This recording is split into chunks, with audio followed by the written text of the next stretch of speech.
بسم الله الرحمن الرحيم الحمد لله رب العالمين والصلاة والسلام على خاتم المرسلين. Chers téléspectateurs, assalamu alaikum wa rahmatullahi wa barakatuh. Dans la vie, l'être humain passe par des hauts et des bas, par des moments faciles, par des moments difficiles.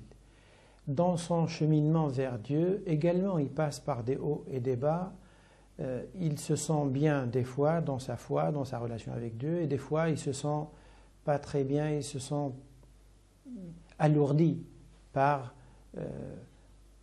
des erreurs, des fautes, des péchés, etc. Et il peut être tellement alourdi qu'il est des fois amené presque à baisser les bras et désespéré, penser qu'il lui reste beaucoup de chemin à faire pour être à la hauteur de ce que Dieu attend de lui, et il perd ses moyens. Le prophète sallallahu alayhi wa sallam nous apprend que cet état déjà d'avoir des hauts et des bas, de se tromper, de faire des erreurs, de faire des péchés est d'abord humain. Et donc personne ne peut être à l'abri quel qu'il soit. Mais ce qui nous apprend également, et qui est encore plus important, c'est que quelles que soient les erreurs que l'être humain peut faire, les péchés qu'il peut faire, il n'est jamais trop tard et il n'atteint jamais un point irréversible dans lequel il ne peut pas revenir à Dieu. Et dans l'un de ces récits, le prophète sallallahu alayhi wa sallam nous fait part du parcours de quelqu'un. Il disait que parmi ceux qui vivaient avant vous, il y avait un homme qui avait tué 99 personnes. Puis il demanda quel était le plus grand savant de la terre. On lui désigna un moine. Il alla le trouver. Et il lui dit qu'il avait tué 99 personnes. Est-ce qu'il restait quelques possibilités de se repentir? Le moine lui dit aussitôt non. C'est-à-dire déjà que malgré ce casier judiciaire lourd de cet homme-là, sa conscience s'est réveillée un jour et il s'est remis en question, il a voulu refaire sa vie. Et donc, pour savoir comment s'y prendre et si c'était possible de se rattraper ou non, il a essayé de savoir à qui il pouvait s'adresser. C'était un moine, ou quelqu'un en tout cas qui se consacrait à l'adoration de Dieu, qu'on lui avait conseillé. Et quand il lui a posé la question si c'était possible de se rattraper, de se repentir, en lui disant ce qu'il avait commis dans sa vie, la réponse du moine était non, qu'il n'était pas possible de se repentir.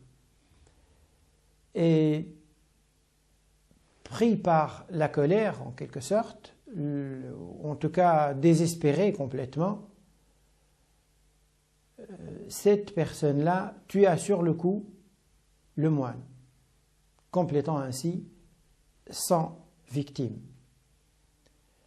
Mais sa conscience et cette envie en lui, en tout cas cette remise en question, lui torturait l'esprit toujours. Et il cherchait encore, sincèrement, réellement, à savoir s'il y a moyen de s'en sortir. Il demanda encore autour de lui sur c'est qui la personne la plus savante qui existe sur terre ou dans la région dans laquelle il vivait.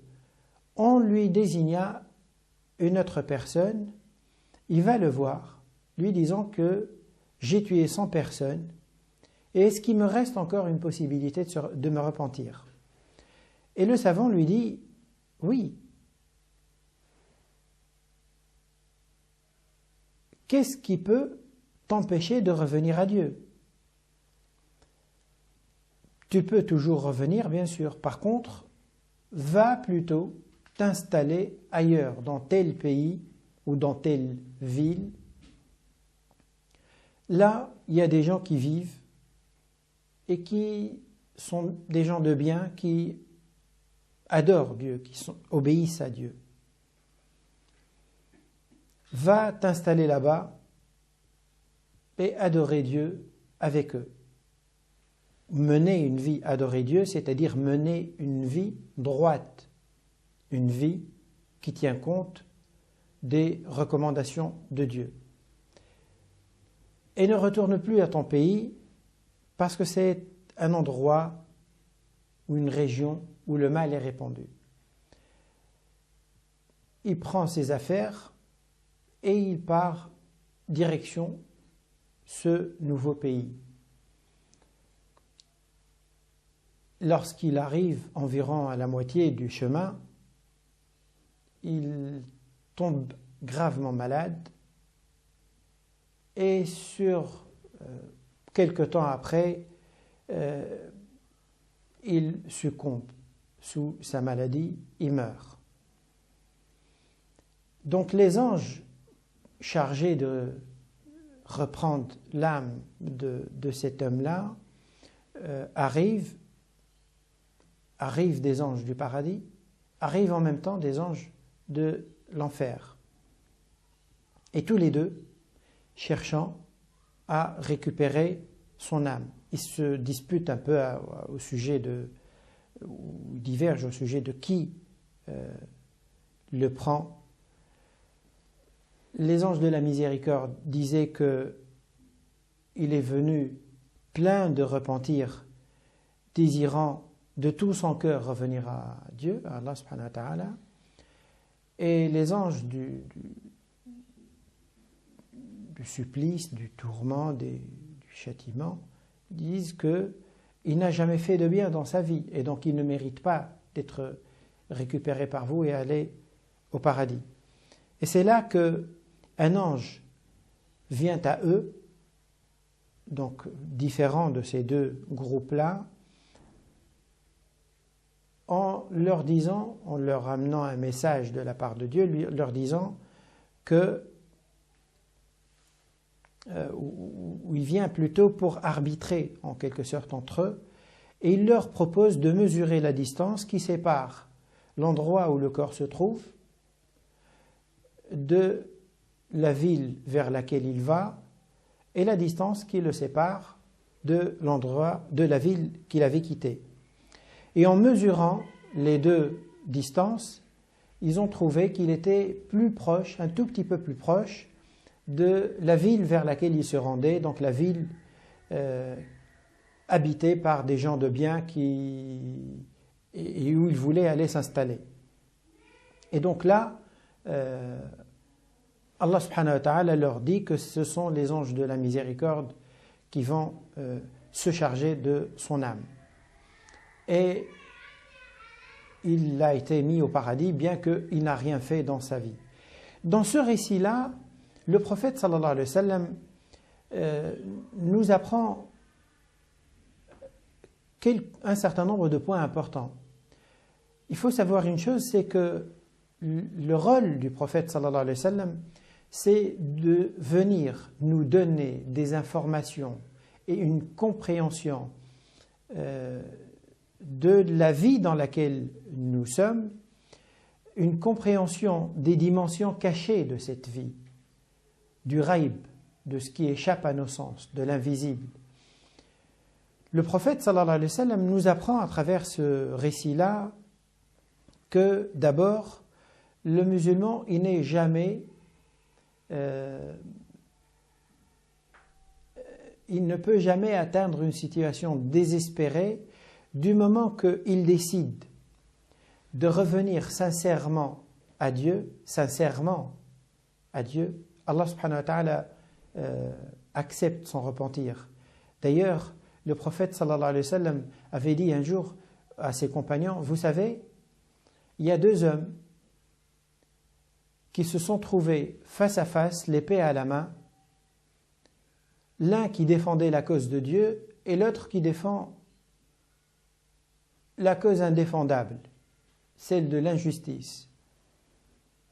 Les deux sont morts et les deux vont se retrouver plus tard au paradis. Et les compagnons lui ont dit, comment se fait-il que les deux vont se retrouver au paradis? L'un il défend une cause juste, l'autre non. Le prophète sallallahu alayhi wa sallam leur dit, celui qui défend la cause injuste a tué d'abord le musulman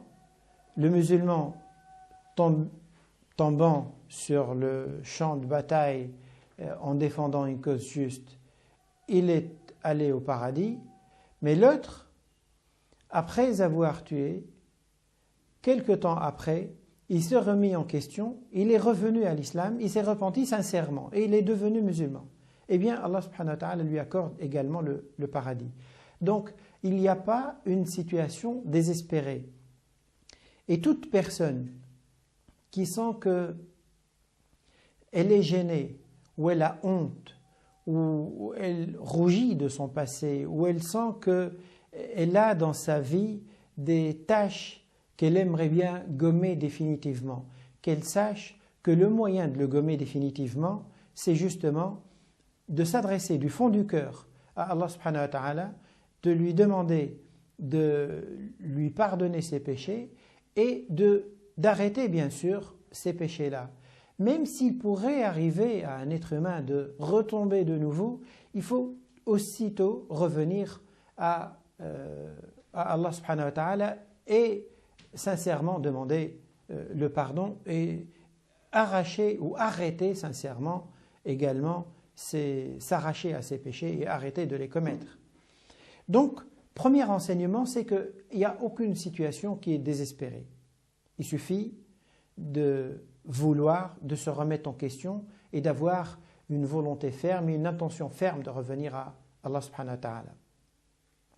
Deuxième enseignement que le hadith nous apprend, c'est que le hadith nous apprend que le paradis, il n'est pas donné en fonction d'une quantité de bonnes actions qu'on fait. La personne là en question, elle n'a rien fait en bien, elle n'a pas encore commencé. Elle a pris un nouveau chemin, une nouvelle direction, un nouveau parcours qu'elle comptait faire, mais elle n'a pas commencé réellement. Elle a commencé les premiers pas, mais en termes d'action, elle n'a rien fait. Et pourtant, Allah subhanahu wa ta'ala lui attribue le paradis. C'est dire que ce qui fait mériter le paradis, c'est quoi? C'est l'effort sincère et la miséricorde d'Allah subhanahu wa ta'ala. Être sincère et faire un effort.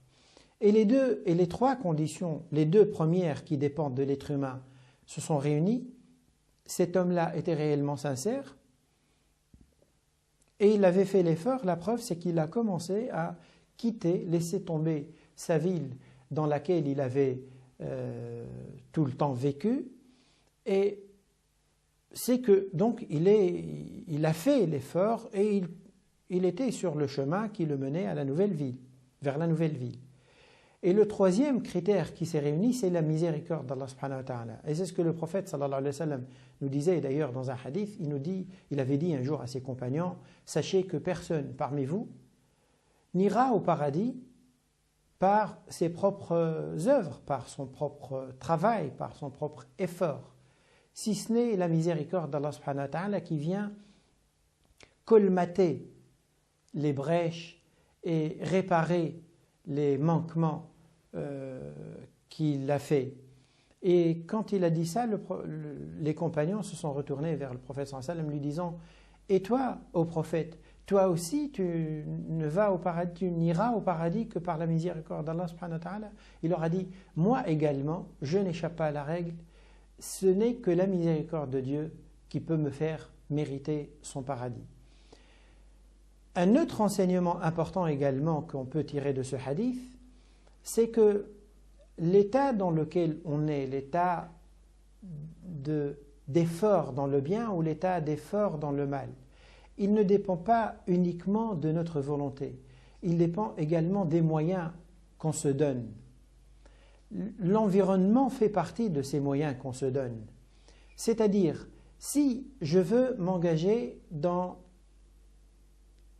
un processus de changement vers le meilleur dans ma relation avec Dieu, je dois avoir d'abord cette volonté ferme, mais je dois également avoir les moyens, m'entourer des conditions qui facilitent l'entourage, les fréquentations, le milieu dans lequel je baigne. Est-ce qu'il m'aide à progresser ou il me tire vers le bas et il m'aide à régresser? Et quand ce savant a dit à cette personne-là qu'il faut quitter la ville dans laquelle tu vis parce que c'est un milieu qui ne t'aide pas à progresser, il faut aller chercher à t'installer dans un endroit dans lequel tu es aidé dans le bien, ça illustre et ça confirme cette idée que l'environnement, il joue. En parlant d'environnement, ce n'est pas un environnement de pays ou de continent, c'est un environnement proche dans lequel on se trouve. Ça peut être se déplacer, se rapprocher d'un endroit, par exemple, dans lequel il y a une mosquée. Ça peut être un meilleur environnement.